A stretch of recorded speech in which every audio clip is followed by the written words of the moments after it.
Hello guys, good morning.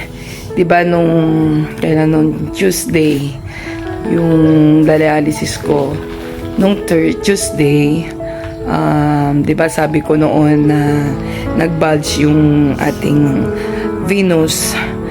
Masakit siya, sabi ko noon nilagyan natin nagkuhan tayo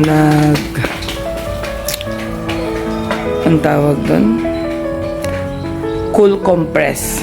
Pero 'di ba sabi ko masakit siya. So ito po ngayon yung nangyari sa aking kamay, sa aking venous. Yan, dahil nag-bulge ang ating venous, tinusukan dito sa baba. Ang baba ngayon naman ang nagpakaroon ng pasa din. Dahil nga po mahirap yung access ko dito sa may baba. Napilitan lang po kasi sila kasi dito sa taas is nag-bulge siya. So ayan po nagkaroon po siya ng malalaking pasa. So ang sakit niya po talaga. Sobrang sakit. Medyo mahina pa po tayo. Hindi ko alam kung saan sila tutusok ngayon. Kung sa baba ulit or dito na pwede na sa taas. Hindi ko po alam kung paano gagawin dito sa tusok dahil kami pupunta ulit magda-dialysis kasi kailangan natin mag 3 times kasi nga po mataas, malaki po ang ating pain, kaya po tayo nagmamanas ngayon. Kailangan natin makuha yung 57 or 59 kilos. So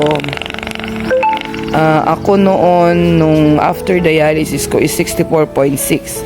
So baka nga na naman ngayon is nasa 67 or 66 po tayo. So medyo malaki-laki pa yung tatanggalin natin. So hindi ko alam kung hanggang next week tayo mag 3 times. Ayan po. Kailangan po talaga makuha ko yung 57 to 59 na dry weight para hindi po tayo magmanas ng ganito. Saka nahihirapan po tayong huminga. Nahihirapan po tayong huminga. Tapos yung mga mata natin, ganyan po.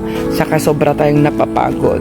So, konting lakad lang, konting galaw lang, napapagod na po tayo. So, kailangan nating bawasan yung kilo natin. Kailangan natin maging 57 to 59 kilos ulit.